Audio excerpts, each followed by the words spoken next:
신약성경 389면 요한일서 2장 18절로 23절 말씀입니다.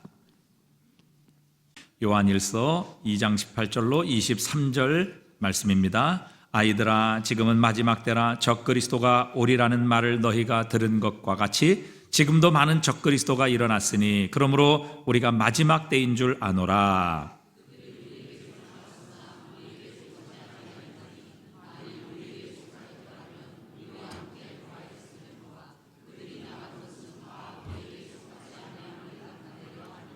너희는 거룩하신 자에게서 기름 부음을 받고 모든 것을 아느니라.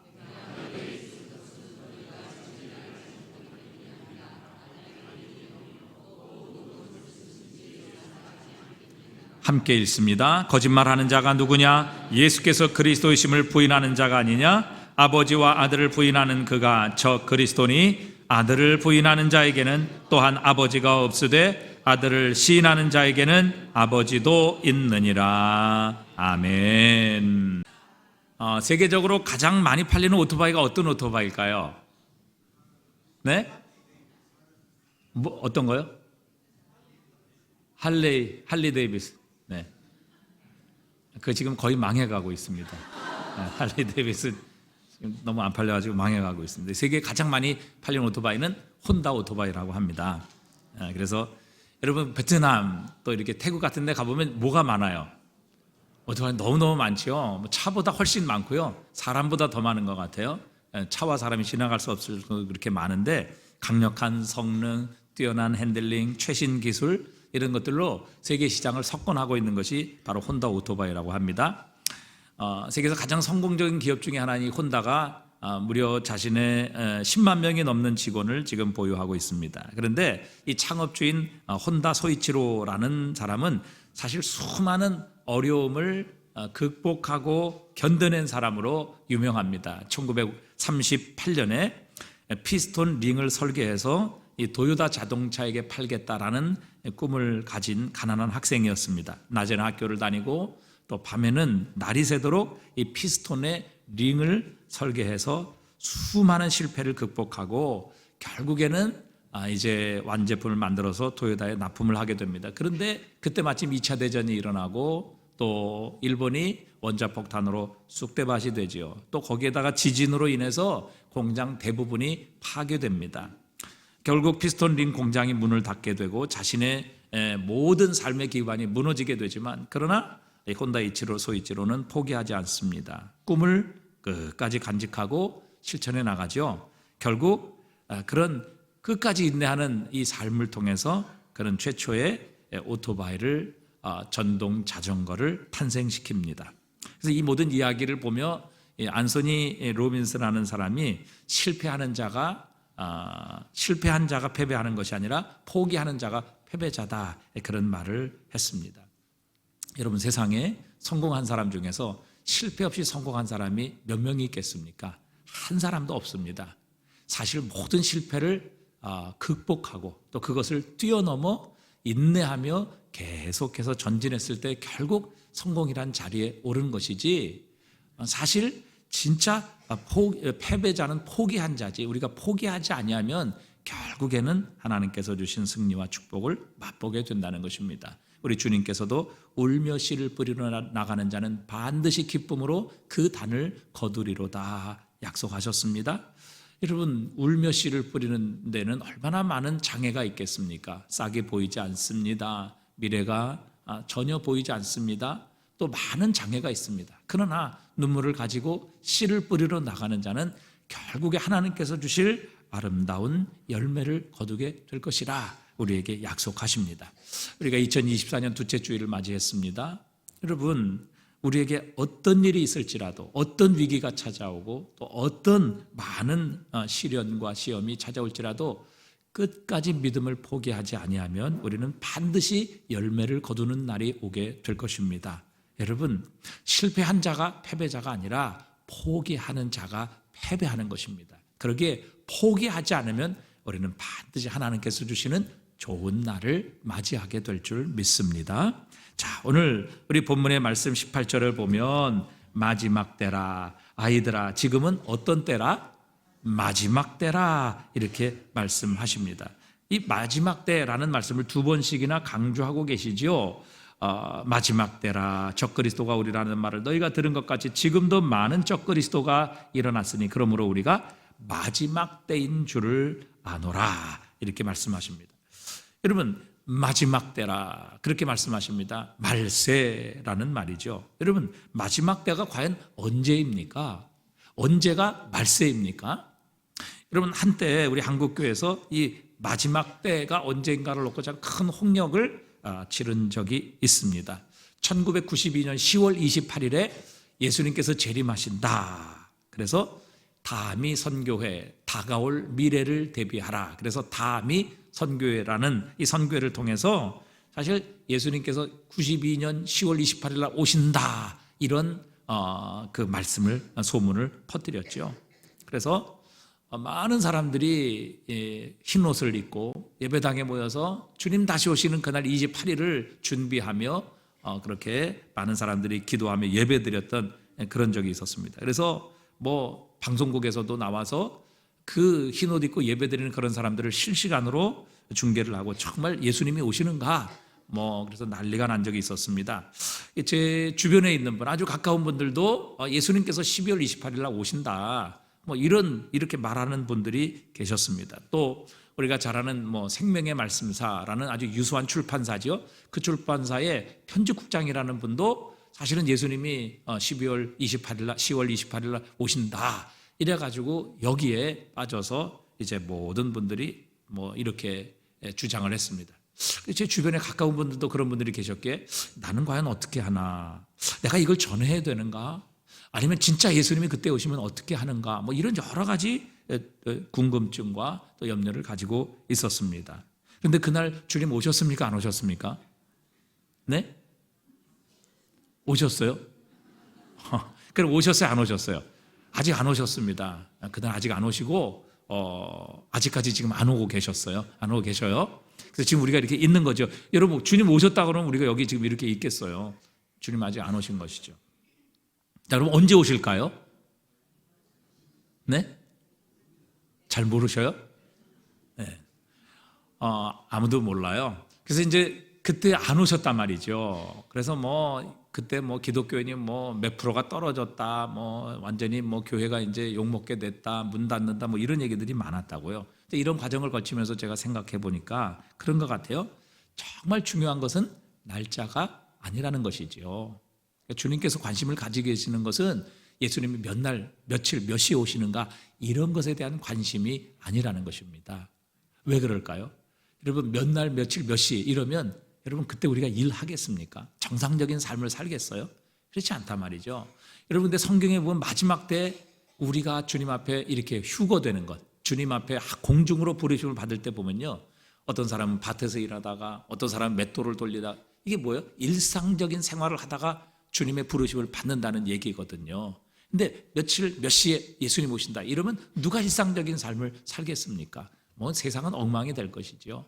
그래서 정말 중요한 것은 언제 오시느냐 하는 그 날, 그 시가 중요한 것이 아니라 여러분 예수님 오늘 오신다 할지라도 내일 오신다 할지라도 우리가 준비되어 있는 것, 이것이 진짜 중요한 것이고 주님께서 우리를 향해 보고 싶어 하시는 우리의 신앙의 모습이다라는 것이죠. 오늘 오실지라도 우리가 아멘 주 예수여 어서 오시옵소서, 주님 기다렸습니다, 이런 준비된 삶의 모습, 이것이 진정 주님이 우리에게 보고 싶어 하시는 것입니다. 여러분 주님 지금 오신다고 하면 아우 주님 지금 오시면 안 됩니다, 큰일 납니다, 전 지금 오시면 천국 못 갑니다. 여러분 이렇게 우리가 살아간다면 이건 정말 하나님 기뻐하시는 모습이 아니죠. 그리고 어느 날 몇 시 며칠 오신다고 하신가 그때 가서 준비하고 화장하고 흰옷 입고 예배당 오고 이런 것은 결코 주님 원하시는 모습이 아니라는 것입니다. 중요한 것은 날짜가 아니라는 것입니다. 오늘이나 내일이나 언제나 주님 오실지라도 그 주님을 기쁨으로 환영하며 맞이하며 찬양하며 반가이 영접할 수 있는 준비되는 그리스도인, 이것이 주님께서 우리에게 보고 싶어 하시는 모습이라는 사실이죠. 자, 그런데 오늘 본문에 보니까 아이들아 지금은 마지막 때라, 말세라는 말이지요. 그러면 여러분, 말세는 언제일까요? 마지막 때는 언제일까요? 여러분, 여러 해석이 있습니다마는 사도행전 2장 17절에 보면 하나님이 말씀하시기를 말세에 내가 내 영을 모든 육체에 부어주리니 그랬어요. 이게 베드로, 예수님의 제자들이 120명의 제자들이 성령 받은 후에 베드로가 모든 유대인들, 성령 받은 제자들을 미쳤다, 술 취했다 이렇게 비난하는 자들, 유대인들을 향하여 설교한 말씀입니다. 하나님이 말씀하시기를 말세에 내가 내 영을 모든 육체에 부어주리니 마지막 때 하나님께서 이런 일들을 일으키실 것이라. 그래서 사실 말세라라는 것은 주님이 이 땅에 오신 초림, 첫 번째 예수님이 어린아이의 모습으로 오신 그때부터 시작해서 주님께서 다시 재림하는 그 기간을 가리켜서 말세라, 마지막 때라 이렇게 해석하는 것이 우리 개혁주의적인 입장입니다. 자, 그렇다면 우리는 지금 어느 때를 살고 있습니까? 아니, 그렇게 설명을 드렸는데 우리는 지금 어느 때를 살고 있어요? 마지막 때, 말세를 지금 살고 있는 겁니다. 왜요? 마지막 때, 말세, 주님이 처음 이 땅에 오신 그날부터 시작해서 주님이 다시 오실 재림의 그 기간을 가리켜서 말세라 이렇게 말씀드릴 수 있기 때문이죠. 여러분, 우리는 사실 무엇인가 부흥하고 성장하고 잘 되는 것에 관심이 많습니다. 교회도 수적인 부흥에 관심이 많죠. 가장 큰 관심을 갖는 것은 바로 목회자입니다. 그런데 오늘 본문의 말씀을 통해서 하나님께서 과연 관심을 가지고 계시는 것이 무엇인가 하는 것을 우리에게 보여주십니다. 여러분, 초대교회는요, 외적인 핍박 그리고 내적인 여러 이단의 사상들로 말미암아서 교회가 많은 위기와 어려움을 겪었습니다. 생각해 보세요. 여러분, 유대인들이 이 기독교를 가리켜서 이단이라 그렇게 핍박을 합니다. 그래서 예수님, 이 기독교를 시작하신 예수님을 십자가에 못 박아 버렸잖아요. 그리고 로마 사람들은 이 기독교를 인정하지 않았어요. 그래서 핍박을 했습니다. 그래서 때로는 초대교회 성도들은 그 로마의 카타콤 같은데 또 이 터키의 지하 교회를 가보면 여러분, 지하교회 수십 층으로 되어 있어서 미로로 되어 있습니다. 그래서 누가 잡으러 와도 잡지 못할 정도로 그렇게 미로인 카타콤이나 지하 동굴에서 살았단 말이죠. 왜? 그들의 핍박을 피해서 자신의 믿음을 지켜야만 했기 때문입니다. 자, 그러면 여러분, 이런 핍박과 고난의 시대에 교회가 부흥했을까 하는 것입니다. 여러분, 생각해 보세요. 여러분, 이런 핍박과 고난이 올 때 교회가 부흥했겠느냐는 것입니다. 숫자적으로 늘었겠느냐는 것이죠. 그렇지 않습니다. 오히려 이런 핍박과 고난의 시기에 예수 그리스도를 하나님 아들로 믿지 않는, 믿음이 없는 자들은 오히려 이 핍박과 위기 고난으로 인하여 다 교회를 나가게 됩니다. 떨어져 나가게 된 것이지요. 예를 들어서 내 유익을 위해서, 내가 복을 받기 위해서, 내가 잘 되기 위해서 교회를 나갔는데 교회 나가니까 핍박을 받아요. 또 사람들에게 배척을 받습니다. 또 자신이 손해를 봅니다. 여러분, 그렇게 믿음이 없는 사람이 계속해서 교회를 다니겠느냐 하는 것이죠? 아니죠. 그래서 이 핍박과 박해 속에서 오히려 정말 자신을 위해 이기적인 목적을 가지고 교회를 다녔던 사람들은 다 교회를 떠나갑니다. 그런 핍박과 박해 속에서 끝까지 믿음을 지키고 신앙을 지키는 사람을 통하여 교회는 더욱더 순수해지고 깨끗해지고 순결해지는 이런 삶을 살게 되는 것입니다. 여러분, 이번 코로나 사태로 인해서 거의 3년 동안 우리가 코로나로 인하여 예배를 드리지 못한 그런 것도 거의 한 1년 이상 우리가 모이지 못하는, 예배를 모이지 못하고 또 예배를 모여봐야 교인의 10%만 모일 수 있다 이래가지고 예배를 드리지 못하는 경우들이 참 많았습니다. 그래서 이 코로나를 3년을 지나며 한국교회 성도가 약 20% 정도 줄었다고 그렇게 통계를 우리는 잡고 있습니다. 심지어 30%까지 이 교회 성도들이 줄었다라고 그렇게 나오는 통계도 있습니다. 그럼 교회가 약 7,000개 정도 문을 닫았다고 합니다. 이 코로나 위기로 인하여. 자, 이런 성도들을 보고 많은 목회자들, 성도들이 낙심했습니다. 이제 교회 숫자가 줄었다, 교인들이 줄었다. 그렇기 때문에 결국 세상에 대한 영향력도 그만큼 줄었다, 이렇게 걱정하고 염려한 것이지요. 그러나 저는 꼭 그렇게만 생각하지 않았습니다. 사실 이런 시련의 시기, 어려움의 시기를 통하여 하나님께서는 교회의 순수성을 다시 한번 회복시켜 주시는 겁니다. 여러분, 성경에는 교회가 작다, 숫자가 없다 이런 것 때문에 예수님께서 교회를 책망하시거나 비난하신 적은 한 번도 없습니다. 성경이 강조하는 것은 교회의 순수성이지 교회의 숫자나 크기가 아니라는 사실입니다. 여러분, 오히려 계시록에 보면요, 숫자는 많지만 그 순수성을 잃어버린 것에 대해서 책망하는 경우들이 대부분입니다. 초대교회 7교회들도 보면 개척교회다, 작다, 이것 때문에 하나님 책망하신 적은 하나도 없습니다. 오히려 그렇게 부유하고 풍성하고 많은 것을 가지고 있었지만 교회의 순수성을 잃어버린 것에 대해서 주님 책망하시고 회개하지 아니하면 내가 내 입에서 너를 토하여 내치리라, 이런 경고의 말씀도 주십니다. 계시록 3장 8절에도 보면 빌레델피아 교회 말씀하시기를 내가 네 행위를 아노니 네가 적은 능력을 가지고도 내 말을 지키며 내 이름을 배반하지 아니하였도다. 적은 능력을 가지고도 내 말을 지키며 내 이름을 배반하지 아니하였다, 이렇게 칭찬하시면서 끝까지 그들의 믿음을 순수하게 지켜갈 것을 권면하십니다. 여러분, 왜 숫자가 문제가 되지 않는가? 마태복음 3장 12절입니다. 우리 한번 같이 읽어보겠습니다. 손에 키를 들고 자기의 타작마당을 정하게 하사 알곡은 모아 곳간에 들이고 쭉정이는 꺼지지 않는 불에 태우시리라 그랬습니다. 여러분, 여기서 쭉정이라는 것은 예수님이 세상을 말하는 것이 아닙니다. 세상은 이미 하나님의 심판을 받았기 때문에 그것은 하나님의 지금 이 관심에서 제외되어 있습니다. 여러분, 이 쭉정이라는 것은요, 교회 안에 알곡만 있는 것이 아니라 쭉정이도 있다는 것을 주님은 전제하고 계시는 겁니다. 여러분, 숫자가 많아요. 몇십 명이 돼요. 몇만 명이 돼요. 그런데 그 중에서 그 대부분이 만약에 쭉정이라면 여러분, 그 숫자 많은 것이 무슨 의미가 있겠느냐는 것이죠. 물론 숫자가 많은데 100%다 알곡이다, 그것보다 더 좋은 것은 없겠죠. 그러나 과연 그럴 수 있겠느냐 하는 것입니다. 여러분, 쭉정이가 아무리 많아도요, 그 쭉정이는 아무런 능력이 없습니다. 여러분, 쭉정이가 여러분 10톤, 100톤 갖고 있다고 해서 거기서 쌀 한 톨, 밥 한 그릇 얻을 수 있습니까? 그렇지 않아요. 거기는 다 빈 겁니다. 아무런 열매가 없어요. 결국에 이 쭉정이는요, 꺼지지 않는 불에 들어가게 될 것이다, 주님 말씀하십니다. 또 예수님께서 천국의 비유를 말씀하시면서 주님의 밭에 밤에 몰래 마귀가 가라지를 뿌리고 갔다, 그렇게 말씀하십니다. 그런데 주인의 종이 와서 주인에게 가라지 뽑아버릴까요? 그랬더니 주인이 이렇게 대답을 합니다. 마태복음 13장 30절에 보니까 둘 다 추수 때까지 함께 자라게 두라. 추수 때에 내가 추수꾼들에게 말하기를 가라지는 먼저 거두어 불사르게 단으로 붓고 곡식은 모아 내 곡간에 넣으리라 하리라. 그러니까 여러분, 이 주님의 밭이라는 것은 세상을 가리키는 게 아닙니다.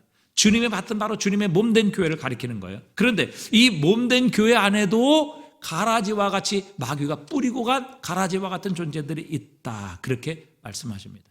여러분, 가라지가 아무리 많으면 뭐합니까? 그것은 열매가 없죠. 비슷하지만 결국 그것은 나중에 불사르게 단으로 묶고 결국에는 불에 던져 사르게 될 것이지만 곡식은 추수하여 내 곡간, 즉 천국의 하나님의 나라의 아버지 집에 넣으리라, 그렇게 말씀하고 계시는 겁니다. 그러니까 여러분, 쭉정이든 가라지든 모두 지금 교회 안에 있다는 것을 주님은 전제하고 계시는 거죠. 그러니까 주님의 관심은 숫자가 얼마 있느냐, 얼마나 많이 모이냐, 얼마나 크냐, 이것이 그 주님의 관심이 아니라 정말 주님 앞에 알곡이 있느냐, 순수한 순결한 믿음을 가진 자가 얼마나 있느냐 하는 것을 우리 주님은 보고 계시다는 사실이죠. 그래서 여러분, 정말 교회에서 가장 중요한 것은 우리가 얼마나 많은 숫자를 모으느냐. 물론 부흥해야 되고 물론 많은 사람들이 오면 좋지요. 또 그 사람들이 알곡으로 변화되면 좋지요. 그러나 여러분, 우리가 이 정도 됩니다. 우리가 이만한 숫자를 가지고 있습니다. 한국교회가 이렇게 많이 세상에 영향력을 미칩니다. 여러분, 이건 하나님께 관심이 아니라는 것이죠. 왜? 여러분, 그 가운데 쭉정이가 있고 그 가운데 가라지가 있다면 그것은 결코 하나님 나라에 들어갈 수가 없으며 아무런 영향력을 미칠 수가 없다는 사실입니다. 그래서 정말 교회, 우리 그리스도인들에게 중요한 것은 숫자가 아니라 과연 우리는 얼마나 복음의 교리의 순수성을 가지고 있느냐 하는 것이라는 사실이죠. 자, 그 다음에 마지막 때라. 누가 왔어요? 누가 왔어요? 마지막 때 자, 아이들아, 지금은 마지막 때라. 누가 오리라는 말을 너희가 들었어요? 적그리스도가 오리라는 말을 너희가 들은 것 같이 지금도 많은 적그리스도가 일어났나니. 적그리스도, 안티크라이스트죠. 안티크라이스트 혹은 엔타이크라이스트라는 그런 말입니다. 그러니까 예수님을 대적하는 자, 예수님을 거부하는 자, 이 안티크라이스트라는 것이죠. 적그리스도. 적그리스도는 과연 누구일까 하는 것입니다. 자, 적그리스도가 누구입니까? 적그리스도가 누구예요?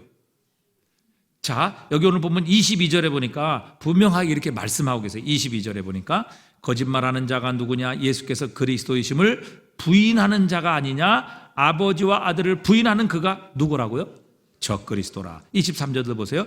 이들을 부인한 아들을 부인하는 자에게는 또한 아버지가 없으되 아들을 시인하는 자에게는 아버지도 있느니라. 이렇게 말씀하고 계세요. 그러니까 여러분, 적그리스도가 누구냐? 예수께서 그리스도이심을 부인하는 자라. 이렇게 말씀하셨습니다. 여러분, 예수님께서 제자들을 부르시고 제자들에게 물으셨어요. 자, 사람이 너희는 나를 누구라 하느냐? 인자를 누구라 하느냐? 이렇게 물으셨을 때 그 제자들의 대표인 베드로가 이렇게 말씀드리죠. 주는 그리스도시요 살아계신 하나님의 아들이시니이다. 이렇게 고백합니다. 이 고백을 통해 베드로는 칭찬을 받았고, 이 고백은 베드로 자신에게서 나온 것이 아니라 바로 그를 택하시고 그를 구원하시기 위한 하나님으로부터 나온 것이라 주님이 그렇게 가르쳐 주십니다. 자, 여러분, 우리의 신앙의 고백의 정수, 가장 핵심이고 가장 위에 있는 우리 신앙 고백의 정수가 과연 무엇이겠습니까? 그것은 바로 예수는 그리스도라는 것입니다. 예수는 그리스도시다. 여러분, 그리스도라는 말이 무슨 말입니까? 그리스도라는 말이 무슨 말이에요? 네? 그리스도라는 말? 여러분, 우리가 예수를 그리스도로 고백하잖아요. 근데 그리스도라는 말이 무슨 말입니까? 그리스도는 기름 부음 받은 자라는 뜻입니다. 이것을 구약의 히브리어는 메시아라고 부르는 것입니다. 구약의 히브리어 메시아, 신약의 그리스도라는 것입니다. 기름 부음 받은 자라는 말입니다. 그러니까 예수가 그리스도라는 말은 예수는 하나님으로부터 기름 부음 받은 자, 즉 우리의 구원을 위해 하나님께서 보내신 우리의 구주라는 것입니다. 그러니까 하나님께서 우리의 구원을 위해 보내신 분은 예수 그리스도밖에 없다는 것입니다. 예수가 그리스도이다. 즉 우리의 구원을 위해 하나님이 기름 부으셔서 인정하시고 우리의 구원을 위해 하나님께서 보내주신 분은 예수, 즉 하나님께 기름 부음 받은 예수, 그분밖에 없다는 것이 예수 그리스도라는 신앙의 고백입니다. 예수는 그리스도이십니다. 여러분, 다른 이름으로는 구원을 얻을 수 없습니다. 왜냐하면 하나님께서 그분의 성령으로 기름 부으셔서 우리의 구주시며 우리를 구원하실 유일한 분이시라는 것을 바로 증명해 주셨기 때문입니다. 또 여러분, 예수는 그리스도시요 살아계신 하나님의 아들이시니이다. 그렇게 고백을 했어요. 여기 하나님의 아들, 여러분, 사람의 아들은 사람이고 또 소의 새끼는 송아지입니다. 그것처럼 하나님의 아들이라는 말은 그분이 하나님이시라는 것입니다.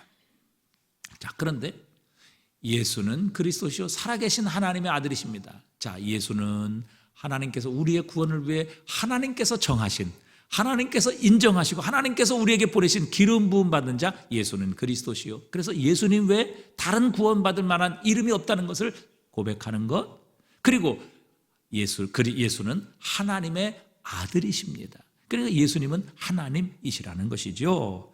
여러분, 그런데 적그리스도는 누구입니까?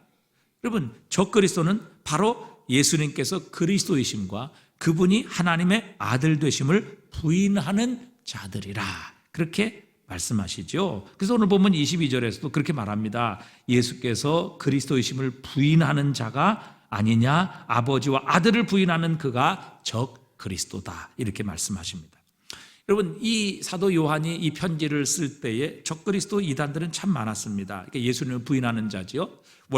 예수님은 원래 인간이셨는데 예수님께서 세례 받으실 때에 메시아의 영, 그리스도 예수의 영이 오셨으며 그분이 죽으시기 전에 그 예수의 영은 예수님에게서 떠났다. 그래서 죽으신 것은 예수님이 아니다. 예수님은 죽으신 적이 없다. 이렇게 주장하는 그런 이단들도 있었고요. 아니면 이 땅에 오신 것은 그분의 육체가 아니라 영이다. 그렇기에 십자가에 죽으신 것은 예수님이 아니시다. 이렇게 예수님의 육체를 부인하는 그런 적그리스도들도 있었고요. 아니면 단지 예수님은 인간이실 뿐이다. 우리보다 조금 더 탁월하고 우리보다 조금 더 지혜롭고 능력 있는 그런 분이시지 그분이 하나님은 아니시다. 하나님의 아들은 아니시다. 그저 우리 평범한 인간보다 좀 더 뛰어나고 위대한 스승이요 선지자일 뿐이다. 이렇게 주장하는 사람들도 있었습니다. 이 모든 주장이 뭐예요? 적그리스도라는 것입니다. 왜? 예수가 그리스도시다. 하나님의 기름 부음을 받은 우리의 구원자라는 사실을 부인하고 또 예수님이 하나님의 아들 즉 하나님이시라는 것을 부인하기에 그들을 가리켜서 적그리스도라 오늘 표현하고 있는 것입니다.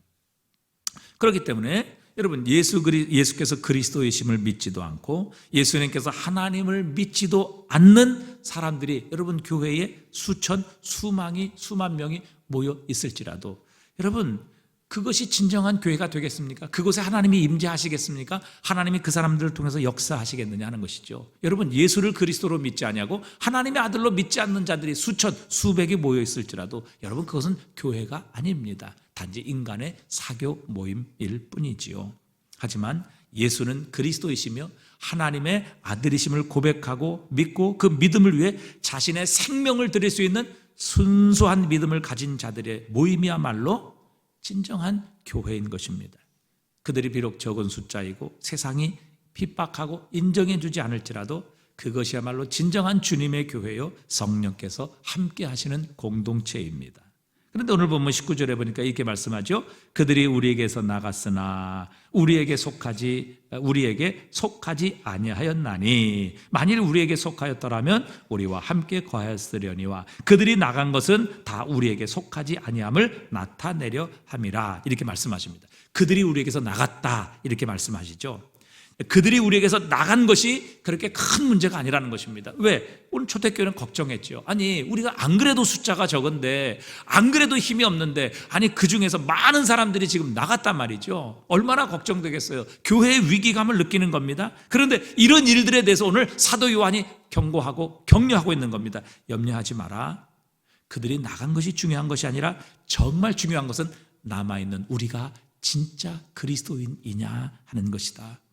남아있는 우리가 진짜 예수를 그리스도로 믿고 하나님의 아들 하나님으로 믿고 있느냐, 우리가 진짜 하나님의 사람이냐, 진짜 예수 그리스도를 나의 구주로 믿고 있느냐, 이것이 진짜 중요한 것이다. 그들이 얼마가 됐든지 얼마나 나갔든지 아니면 교회 대다수가 나갔든지 그 나간 사람들이 문제가 아니라 이렇게 격려하고 계시는 겁니다.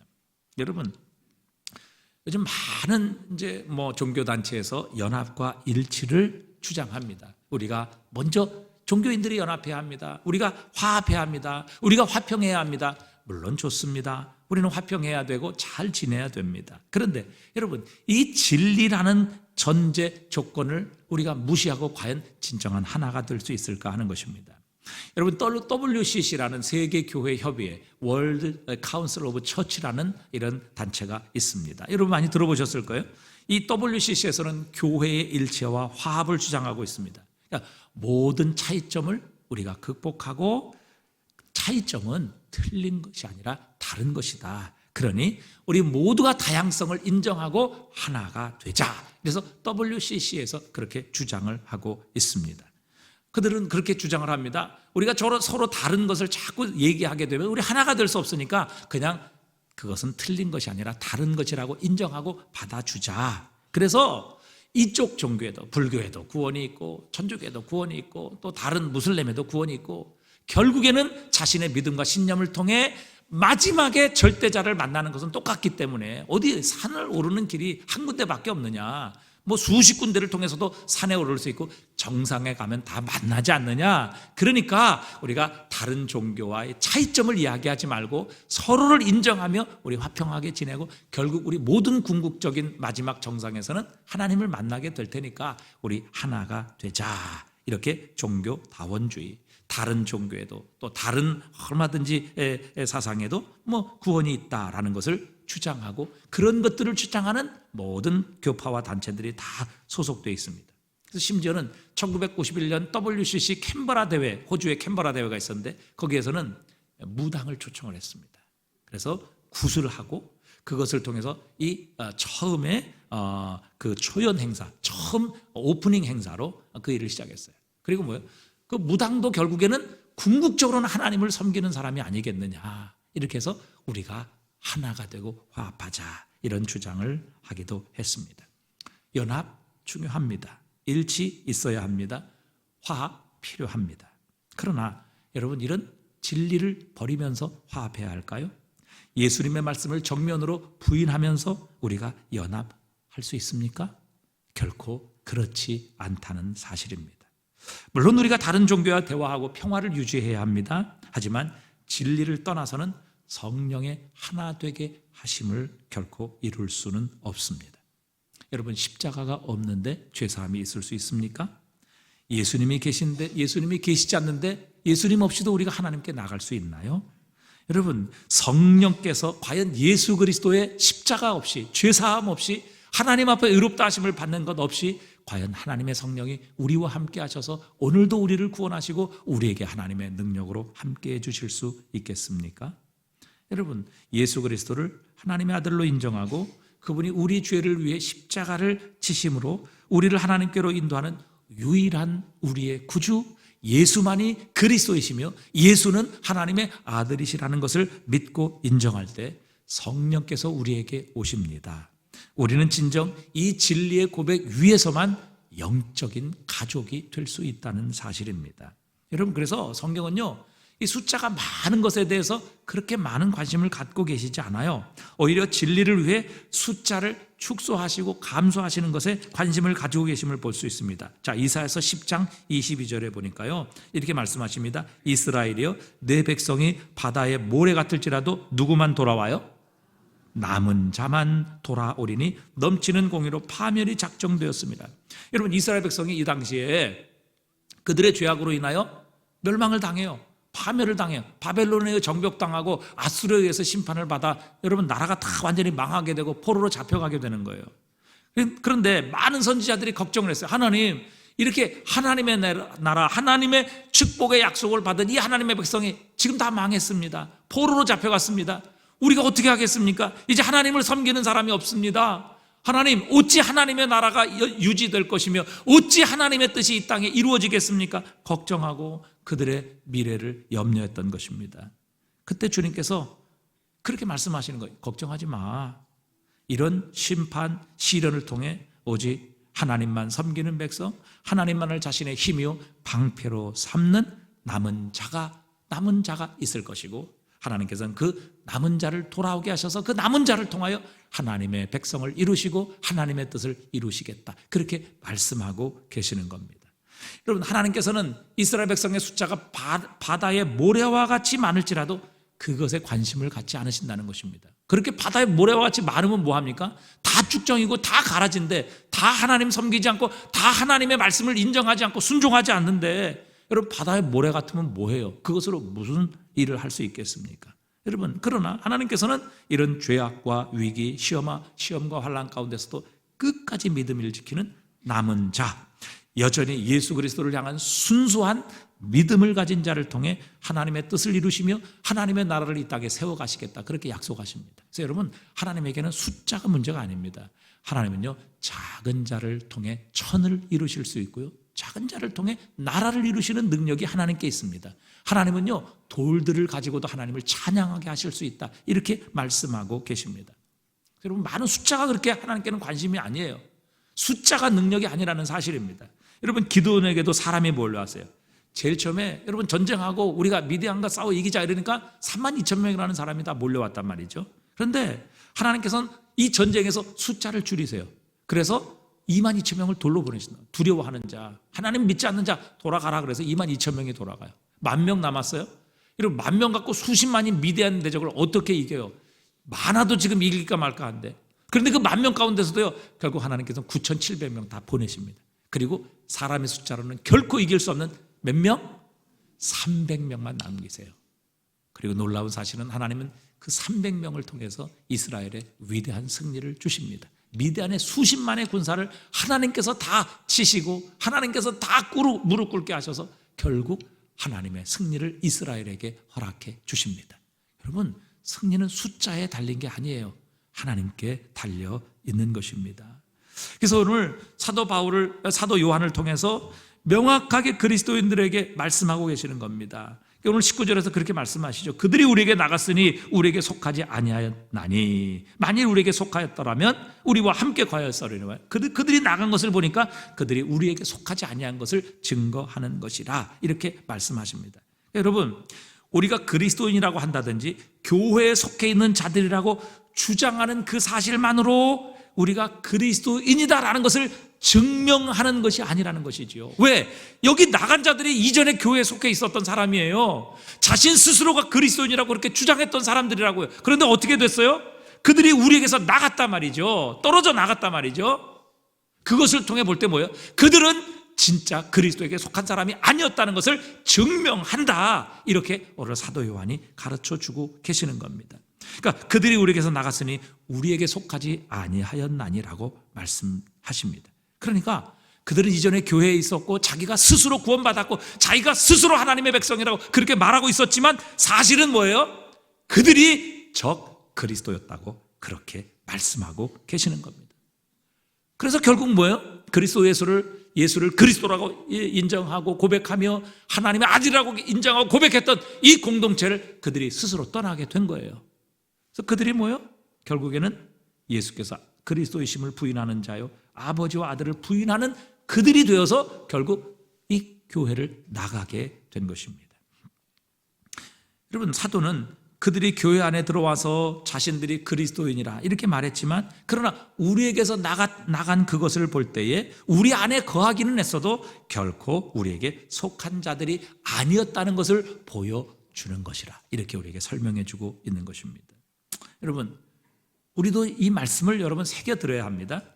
여러분, 교회에 사람들이 가득 찬 것을 그리스도인이 가득 찬 것이라고 착각해서는 안 된다는 사실입니다. 왜요? 오늘 본문에 그렇게 말씀하잖아요. 이들이 나가기 이전에는 그들도 그리스도인이라고 교회 안에 하나님의 구원받은 백성이라고 스스로 그렇게 믿고 있었다고요. 그런데 결정적으로 예수가 그리스도이시며 하나님의 아들이심을 고백하는 이 믿음에 있어서 결정적으로 그들은 나가게 되어서 적 그리스도인 것이 스스로 드러나고 밝혀지게 되었다는 사실입니다. 여러분, 이것은 제가 교회를 옮기면 이단이다 그런 말씀드리는 건 절대 아닙니다. 여러분, 저는 교인들이 얼마든지 교회를 옮길 수 있다고 생각해요. 저에게 상담 오시는 분들도 있습니다. 그러면 정말 교회의 목회자와 정말 비전이 맞지 않고 또 교회를 다니셨는데 전혀 교회에서 은혜를 받지 못한다? 그러면 제가 교회 옮겨볼 것을 권면드리기도 합니다. 그러나 여러분, 교회가 진리를 선포합니다. 예수가 그리스도이심을 믿고 고백합니다. 그리스도의 복음을 전합니다. 기록된 성경을 하나님의 오류가 없는 하나님의 말씀으로 믿고 선포함에도 불구하고 교회를 떠나는 것, 그것은 자신이 그리스도의 몸의 지체가 아니라는 것을 인정하는 것이라는 것을 오늘 본문은 우리에게 가르쳐주고 있는 것입니다. 여러분, 이런 의미에서 내가 진정한 그리스도인이다, 내가 구원받은 하나님의 사람이다 라는 우리가 그것에 분명한 확신은요, 그리스도의 몸인 교회와 생사를 같이 해야만 한다는 것을 가르쳐주고 있습니다. 오늘 보면 19절에 그렇게 말씀하잖아요. 만일 우리에게 속하였더라면 우리와 함께 거하였으려니와 그들이 나간 것은 우리에게 속하지 아니함을 나타내려 함이라. 원래 그들은 그리스도의 몸이 아니었다는 것입니다. 그리스도에게 속한 사람이 아니라는 것이죠. 그리스도의 몸인 교회에 속하지 않았다는 것이죠. 그렇기 때문에 어떻게 돼요? 결국 신앙의 고백에 문제가 있었을 때 그들은 우리에게서 나가게 되었다 이렇게 말씀하고 계시는 겁니다. 여러분, 그저 교회 이름만 걸어놓거나 왔다 갔다 하는 정도의 신자가 되어서는 안 되는 것입니다. 교회의 머리는 예수 그리스도이십니다. 그리고 교회는 그리스도의 몸입니다. 그리고 우리는 그 몸의 지체입니다. 여러분, 그렇다면 지체인 우리는 그리스도의 몸인 교회와 생명의 관계입니다. 여러분, 나무 가지가 나무에게서 떨어지면 살아있는 것처럼 보이지만 죽은 겁니다. 마찬가지죠. 여러분, 그리스도의 몸에 우리가 지체라면, 여러분, 이 지체가 그리스도의 몸에서 떨어져 있다, 여러분 팔이 떨어져 있고 여러분 다리가 몸에서 떨어지고 손가락이 떨어져 있는데 여러분 그게 살아있어요? 죽은 겁니다. 그렇기 때문에 그리스도의 몸인 교회와 생명의 관계를 유지하고 있기 때문에 그리스도인들이 이 교회에서 떨어지게 되면 오늘 이렇게 말씀하고 계시는 겁니다. 그리스도에게 속하지 아니한 자라는 것을 증명하는 것이다. 그렇게 말씀하고 계시는 겁니다. 여러분 지금은 마지막 때입니다. 이전에는 우리나라가 너무 못 살았습니다. 그래서 교회에 오면 무엇인가 혜택을 받았어요. 무엇인가 좋은 것을 하나씩 얻어갔습니다. 제가 우리 교육전도사 할 때도 그 당시에 잠실에 강남에서 제일 잘 나가는 그런 동네였어요. 근데 부모들은 교회를 안 나와요. 다 교수들이고 의사들이고 그런데 교회 안 나와요. 그런데 그 자녀들은 다 교회를 보내줬다고요. 왜? 그분들이 생각하기를 교회 가면 아이들에게 좋은 것 가르쳐준다. 그들의 인격 형성에 있어서나 혹은 그들의 미래나 그들의 성품에 있어서 좋은 것 가르친다. 절대 나쁜 것 가르치지 않는다. 이래서 그 부모님들이 다 자기는 교회를 안 나와도 아이들을 교회를 보내줬다고요. 여러분 또 교회가 문화적으로 사회보다 훨씬 더 앞장섰습니다. 그러나 여러분 시대가 얼마나 많이 달라졌습니까? 이제 복지는요 사회가 책임집니다. 국가가 책임집니다. 세상은요 더 이상 먹고 사는 일에 전혀 부족함이 없이 발전되었습니다. 교육과 삶은요 우리가 세계 10대 선진국 수준에 들어서게 되었습니다. 여러분 이렇게 되면요 종교는 점점 쇠퇴하게 되어 있습니다. 왜? 더 이상 교회에 올 필요를 느끼지 못하기 때문입니다. 왜? 먹고 사는데 전혀 지장이 없기 때문이죠. 필요가 다 세상 속과 사회 속에서 채워지기 때문입니다. 여러분 이게 유혹입니다. 마지막 때의 현상이고 모습입니다. 여러분 우리는 물론 당연히 많은 사람들이 그리스도 밖에 있다는 것, 교회 밖에 있다는 것으로 인해서 우리는 애통해야 합니다. 또 당연히 너무도 교회가 약하고 무력해 있다는 사실에 우리는 또한 통회하며 하나님 앞에 기도해야 합니다. 하지만 숫자보다 훨씬 더 중요한 것은 작더라도 주님의 몸된 교회의 순수성을 지키는 것입니다. 지금은 소수의 사람이지만 끝까지 믿음을 지키고 끝까지 주님의 교회에 붙어있는 자들, 여러분 그날에는 엄청난 숫자가 될 것이라고 말씀하십니다. 계시록 7장 9절에 보니까 이렇게 말씀하시죠. 우리 한번 읽어봅니다. 이 일 후에 내가 보니 각 나라와 족속과 백성과 방언에서 아무도 능히 셀 수 없는 큰 무리가 나와 흰옷을 입고 손에 종려가지를 들고 보좌 앞과 어린 양 앞에 서서 큰 소리로 외치리되 구원하심이 보좌에 앉으신 우리 하나님과 어린 양에게 있도다 하니 아멘. 여러분 지금은 순수하게 믿음을 지키고 끝까지 믿음을 지키는 자가 적은 숫자일지 모릅니다. 그러나 주님 다시 오시는 그날 주님이 드러내실 때 여러분 오늘 본문에서 오늘 계시록에서 말씀하십니다. 아무도 능히 셀 수 없는 큰 무리가 나와 흰 옷을 입고 손에 종려가를 들고 보좌 앞에 계신 어린 양, 보좌 앞과 어린 양에 계신 어린 양 앞에 서서 큰 소리로 외쳐 이르되 구원하심이 보좌에 앉으신 우리 하나님과 어린 양에게 있도다. 구원하심이 보좌에 앉으신 우리 하나님과 어린 양께 있도다. 여러분 셀 수 없는 수많은 무리들이 그 영광의 보좌에 계신 하나님과 그 옆에 계신 어린 양에게 찬양하는 날이 오게 될 것이다. 우리에게 약속하십니다. 그래서 여러분 누가 진짜 믿음이 있는 자입니까? 누가 진짜 알곡입니까? 여러분 끝까지 주님의 몸된 교회에 붙어 있는 자입니다. 끝까지 우리에게서 나가지 않는 자, 바로 그 자가 진짜 믿음을 가진 자이고 주님에게 속해 있는 자라고 오늘 본문은 우리에게 말씀하고 계십니다. 여러분 어떤 시험이 있고 어떤 비박이 있고 어떤 이유가 있을지라도 주님의 몸된 교회와 생명의 관계를 유지하실 수 있기를 바랍니다. 그래야 우리가 진짜 그리스도인입니다. 알곡입니다. 어떤 연유든지 주님의 몸인 교회에서 생명의 관계를 끊어버리게 되고 오늘 본문에 있는 것 19절에 있는 것처럼 우리에게서 나갔으나 여러분 신앙의 고백을 가지고 그리스도 예수가 우리의 구주이시며 하나님의 기름 부음 받은 우리의 구원자라는 사실, 그분이 하나님이라는 사실, 이 고백을 끝까지 붙잡고 있었던 이 초대교회를 나간 자들이 누구입니까? 적그리스도였어요. 그리고 그들은 그 몸된 교회의 생명의 관계를 끊고 나감을 통해서 자신들이 적그리스도이며 자신들이 진정한 하나님의 나라 주님의 몸인 교회에 속해 있지 않다는 것을 그들의 나감을 통해 증명했다고 오늘 사도 요한은 우리에게 가르쳐주고 계시는 겁니다. 여러분 끝까지 붙어 있으시기를 바랍니다. 어떤 시련이 오고 어떤 유혹이 올지라도 끝까지 붙어 있는 자가 결국 승리하는 자가 되는 것입니다. 영광 중에 다시 오신 주님 만나게 될 것입니다. 기도하겠습니다.